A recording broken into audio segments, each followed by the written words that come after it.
बहुत ही ज़्यादा कम है। जर्मनी में बैचलर स्टार्ट कर सकते हो। ईपीएस सर्टिफिकेट के बारे में बात करूँ तो चलो भाई वीडियो शुरू करते हैं। Guys welcome back to my YouTube channel. मेरा नाम है हैरी सिंह। तो आज की इस वीडियो में भाई मैं बात करने वाला हूँ कि अगर आप लोग भाई 12th कंप्लीट कर चुके हो या 12th कंप्लीट करने वाले हो या अभी आप 11th या 10th में हो और आप लोग भाई जर्मनी आना चाहते हो अपनी बैचलर्स डिग्री कंप्लीट करने के लिए, तो क्या क्या प्रोसेस होता है, आपको कौन से डॉक्यूमेंट चाहिए होते हैं, इसके लिए एक पाथवे के बारे में बात कर लेते हैं। तो आज की इस वीडियो में भाई मैं उस सब के बारे में बात करने वाला हूँ। अगर मैं अपनी बात करूँ तो भाई मैं अभी कर रहा हूँ जर्मनी में bachelors degree in computer science. मेरी डिग्री भाई टोटली इंग्लिश में है और मैं अपना एक्सपीरियंस भी आपके साथ शेयर करूँगा। तो बिना किसी देरी के भाई वीडियो शुरू कर लेते हैं। तो भाई मेरा नाम है हैरी सिंह। अगर आप लोग चैनल पर नए आए हो तो चैनल को सब्सक्राइब कर देना, वीडियो को लाइक कर देना अच्छी लगे तो, और दोस्तों के साथ शेयर भी कर सकते हैं। तो चलो भाई वीडियो शुरू करते हैं। तो अगर भाई मैं सबसे पहले अपने एक्सपीरियंस के बारे में बात करूं तो मैं जब भाई 12th में था या 12th कंप्लीट होने वाली थी मेरी, तब भाई मैं सोच रहा था कि मुझे भी फॉरेन जाना है भाई अपनी फर्दर स्टडीज़ के लिए।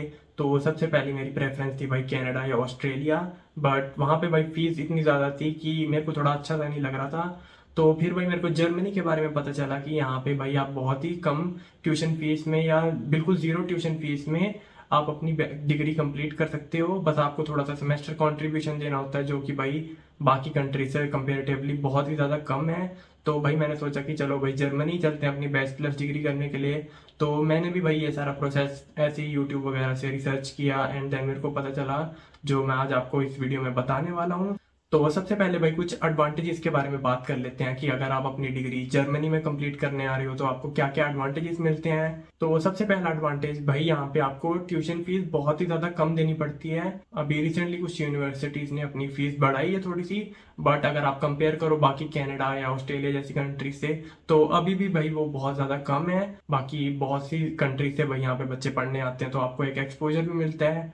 तो बाकी आपको भाई फॉरेन स्टडीज़ का ज़्यादा मैं नहीं बताऊंगा। तो चलो सीधा प्रोसेस के बारे में चलते हैं। तो सबसे पहले भाई मेन क्राइटेरिया के बारे में बात कर लेते हैं। जब आप इंडिया से भाई जर्मनी अपनी बैचलर डिग्री करने के लिए आ रहे होते हो तो आपको 13 ईयर्स ऑफ एजुकेशन चाहिए होती है। बट इंडिया में जैसे कि आपको पता है कि हमारी सिर्फ 12th तक ही क्लासेस होती हैं। तो उसको भाई कंप्लीट करने के आपके पास 3 वेज होते हैं।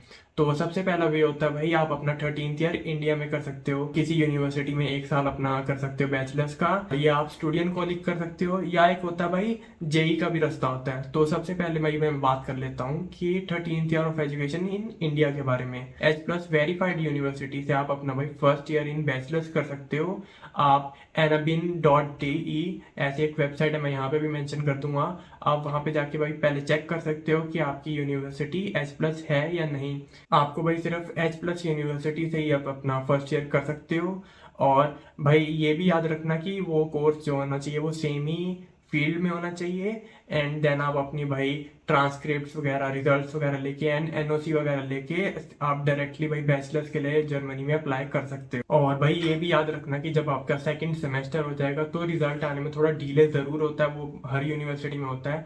तो आप भाई डेडलाइन का भी ध्यान रखना कि आप डेडलाइन एक्सटेंड ना कर दो, वरना आपको 1 या 2 सेमेस्टर फिर से वेट करना पड़ता है भाई इंडिया में।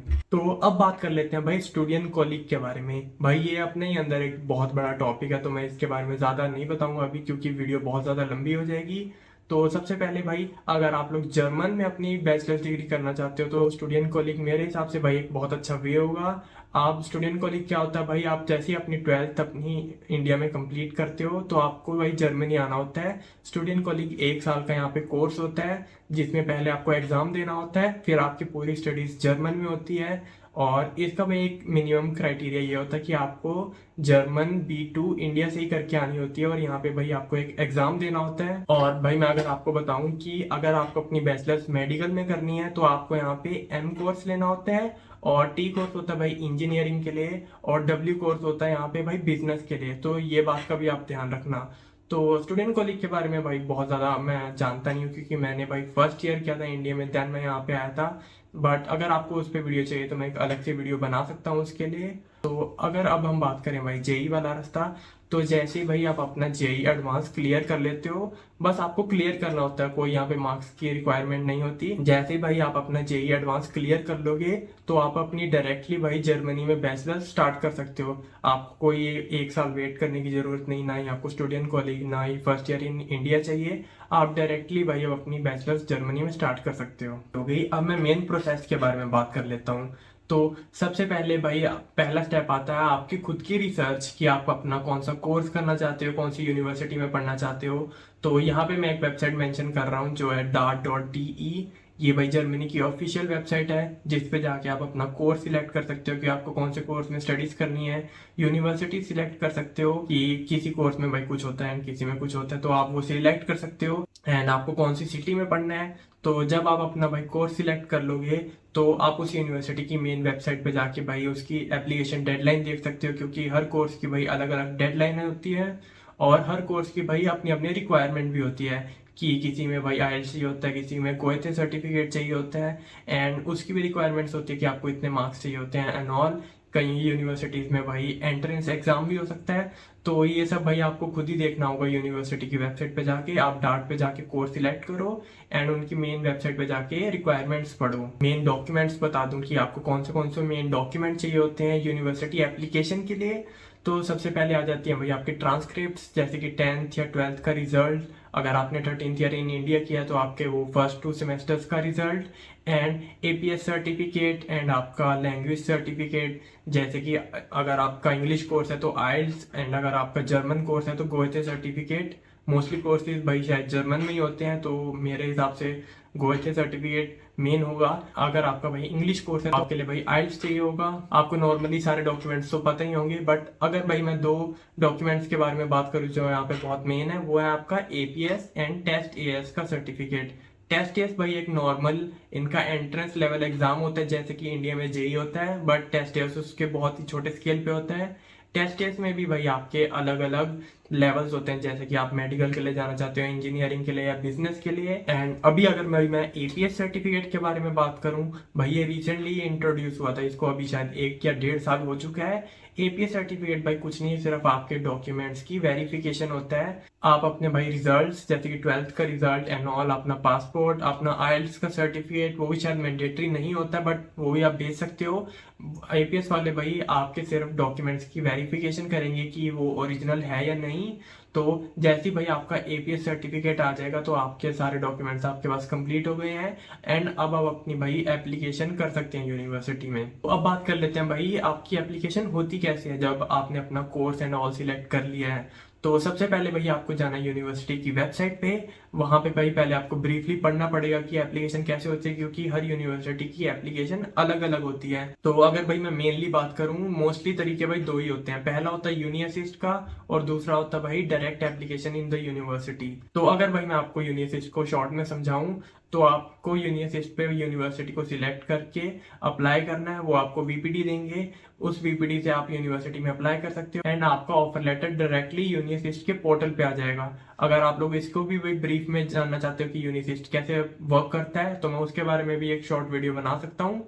एंड अभी अगर हम दूसरे तरीके के बारे में बात करें, जो कि भाई यूनिवर्सिटी की डायरेक्ट एप्लीकेशन है, आपको यूनिवर्सिटी के पोर्टल पे जाना है, आपको अपने डॉक्यूमेंट्स अपलोड करने हैं एंड देन अप्लाई करना है। एंड अगर आप भाई यूनिवर्सिटी में एक्सेप्ट हो जाते हो तो आपका एडमिशन लेटर बाय मेल या यूनिवर्सिटी के पोर्टल पे डायरेक्ट आ जाएगा। भाई अगर आपने यूनिवर्सिटी में अप्लाई भी कर दिया है और आपको ऑफर लेटर भी आ गया, तो उसके बाद क्या?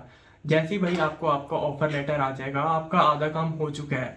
देन आपको ब्लॉक्ड अकाउंट के लिए अप्लाई करना है। मैंने पहली ब्लॉक अकाउंट पे भाई एक वीडियो बना रखी है, आप ये डिस्क्रिप्शन में लिंक है, वहां से देख सकते हैं कि ब्लॉक अकाउंट क्या होता है। एंड जैसे ही आपको भाई ब्लॉक अकाउंट का कंफर्मेशन आ जाएगा, आपके पास ऑफर लेटर भी हो गया, आपके मेन डॉक्यूमेंट सारे रेडी हो चुके हैं, एंड देन भाई आप अपनी वीजा एप्लीकेशन कर सकते हो। वीजा एप्लीकेशन के लिए भाई आपको वीएफएस ग्लोबल की वेबसाइट पे जाना है, आपको अपना एरिया सिलेक्ट करना है, अप्लाई करना है, एंड देन आपकी अपॉइंटमेंट के लिए वेट करना है। जैसे ही आपकी अपॉइंटमेंट आएगी, भाई वीएफएस वाले आपको एक चेक लिस्ट देते हैं, उसके अकॉर्डिंग आपको अपने सारे डॉक्यूमेंट्स अरेंज करने हैं, एंड देन आपकी भाई वीजा एप्लीकेशन भी हो गई है। जैसे ही आपको अपना भाई वीज़ा रिसीव होगा, आप अपनी फ्लाइट्स वगैरह बुक कर सकते हैं, शॉपिंग स्टार्ट कर सकते हो, एंड देन भाई आप जर्मनी में लैंड होने के लिए एकदम रेडी हो। तो अगर भाई मैं अपनी टाइमलाइन के बारे में बात करूं, तो जैसे भाई मैंने 12th कंप्लीट की अपनी, फिर मैंने 13th ईयर इन इंडिया किया। एक लोकल यूनिवर्सिटी में मैंने first year in BTech computer science किया, जो कि भाई H+ वेरीफाइड थी। और जैसे ही भाई मेरे दोनों सेमेस्टर का रिजल्ट आया, मैंने भाई डायरेक्टली यूनिवर्सिटीज़ में अप्लाई करना शुरू कर दिया, एंड देन मेरा ऑफर लेटर एंड ऑल आया, एंड देन मैंने वीज़ा के लिए अप्लाई कर दिया। तो भाई ये थी मेरी एक छोटी सी स्टोरी, कैसे मैंने भाई बैचलर्स के लिए अपना अप्लाई किया एंड ऑल, एंड कैसे मेरे को भाई वीज़ा मिला। तो होप करता हूँ भाई आज की वीडियो आपको थोड़ी अच्छी लगी होगी, और मैं आपको थोड़ी इन्फॉर्मेशन दे पाया हूँ कि आप बैचलर्स के लिए जर्मनी में कैसे आ सकते हो। अगर आप लोगों को कोई इस टॉपिक पे भाई क्वेश्चन वगैरह है तो आप कमेंट में पूछ सकते हो, या मेरे इंस्टा हैंडल पे भी पूछ सकते हो, मैं अपना इंस्टा यहाँ पे मेंशन कर दूंगा। तो चलता हूँ भाई, आपको मिलता हूँ किसी अलग वीडियो में। अगर आप लोग चाहते हो कि मैं किसी टॉपिक पे वीडियो बनाऊँ तो आप कमेंट में बता सकते हो, मैं कोशिश करूँगा उस पर वीडियो बनाने की। आई नो वीडियो थोड़े टाइम के बाद बनाई है मैंने, पर भाई लाइक कर देना इस वीडियो को, अच्छी लगे तो चैनल को सब्सक्राइब कर देना, एंड ऐसे ही भाई थोड़ा सब्सक्राइबर बढ़ाते रहो, आपके ही भाई का चैनल है। तो चलो मैं आपको किसी और वीडियो में मिलता हूँ, तब तक के लिए गुड बाय।